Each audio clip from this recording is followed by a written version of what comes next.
Hello friends, आज આપણે coordinate જીઓમેટ્રીનો એક નવો ટોપિક ભણવાના છીએ, લોકસ ઓફ એ પોઈન્ટ એટલે કોઈપણ બિંદુનો બિંદુ પથ. લોકસ ઓફ એ પોઈન્ટ એની ડેફિનેશન જોઈએ. When a point moves in such a plane according to some given certain condition or constraint, the path traced out by the point is called locus of the point. એટલે કે કોઈ પણ એક condition તમને આપેલી છે, એ કન્ડિશનને follow કરી અને તમારું બિંદુ છે એ ગતિ કરતું હોય તો એ ગતિ કરતા માર્ગને બિંદુ પથ કહેવામાં આવે છે. નિશ્ચિત શરતો અનુસાર ગતિ કરતા બિંદુના માર્ગને બિંદુ પથ કહેવામાં આવે છે. બરાબર છે. હવે એનું આપણે એક્ઝામ્પલ જોઈએ ત્યારે એક્ઝામ્પલમાં આપણે એની ઇક્વેશન ઓફ લોકસ ફાઇન્ડ કરવું હોય તો એની કઈ કન્ડિશન છે, એના સ્ટેપ ક્યાં છે એ જોઈ લઈએ. તો ફર્સ્ટ તમને આપેલું છે take a variable point PXY on the path, એટલે કે PXY કોઈ પણ એક બિંદુ આપણે પાથ ઉપર લઈ લેવાનું છે. સેકન્ડ છે according to the given condition obtain the equation which is the relation between x and y, એટલે કે કોઈ પણ તમને જે કન્ડિશન આપેલી છે એ કન્ડિશન અનુસાર આપણે એક્સ અને વાય વચ્ચેનું એક રિલેશન મેળવવાનું છે. એના પછીનું સ્ટેપ છે third, simplify this relation which gives the equation of locus.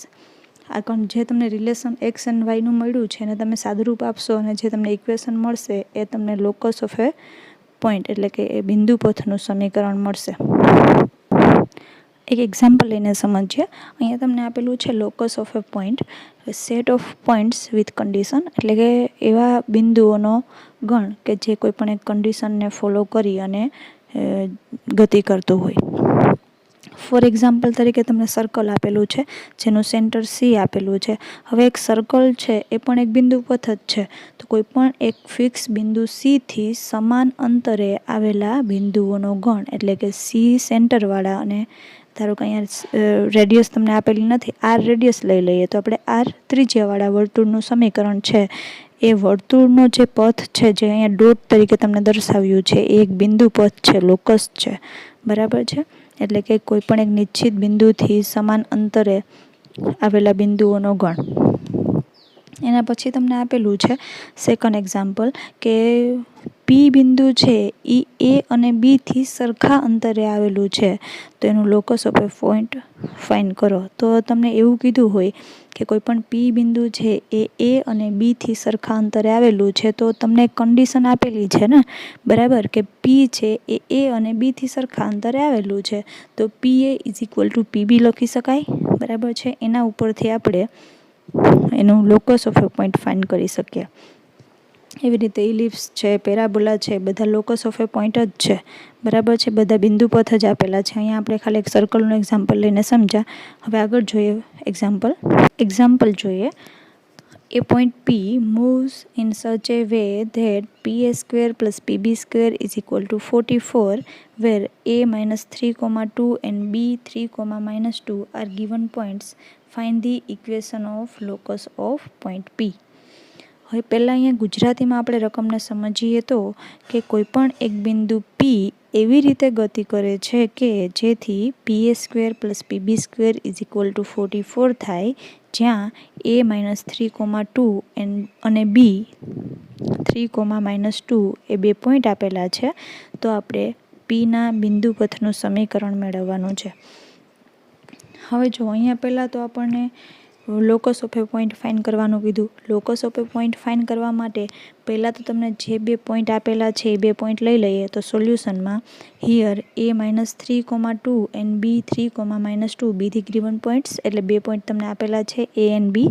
બરાબર છે. એના પછી ફર્સ્ટ સ્ટેપ આપણે જોયું હતું કે કોઈ પણ એક વેરિયેબલ બિંદુ P લઈ લો, let P be the variable point on a path. બરાબર છે. એ જે પાથ છે એના ઉપર આપણે P બિંદુ લઈ લીધો. હવે અહીંયા તમને એક કન્ડિશન આપેલી છે કે PA square plus PB square is equal two 44 થાય, તો આપણે લખી લઈએ કે here PA square plus PB square is equal two 44. હવે Pના યામ આપણને ખબર છે XY, Aના યામ -3, 2, Bના યામ 3, -2. તો એના પરથી આપણે ડિસ્ટન્સ ફોર્મ્યુલાનો યુઝ કરીએ તો આપણે AB is equal two √x1 - x2 hall square plus y1 - y2 whole square લખતા હતા, બરાબર છે. તો અહીંયા પીના યામ XY આપેલા છે, પહેલાં PA જોઈએ અને એના યામ -3,2 આપેલા છે. તો PA સ્ક્વેર એટલે સ્ક્વેર રૂટ નીકળી જશે, એટલે x+3 hall square plus y -2 hall square plus x -3 whole square plus y+2 whole square is equal two 44, બરાબર છે. હવે આનું આપણે સાદુરૂપ આપવું હોય તો a+b આખા કૌંસનો વર્ગ a+b whole square is equal two a square plus 2ab plus b square, બરાબર છે. એટલે આપણે એ ફોર્મ્યુલાનો યુઝ કરી શકીએ અને એનું સાદુરૂપ આપીએ તો લાસ્ટમાં તમને 2x square plus 2y square is equal to 18, બધામાંથી 2 કોમન કાઢી લઈએ એટલે x square plus y square is equal to 9, બરાબર છે. તો એ આ તમને ઇક્વેશન મળ્યું એ લોકસ ઓફ એ પોઈન્ટ પીનું ઇક્વેશન છે. એ પછી લખી નાખવાનું કે equation is a locus of a point P.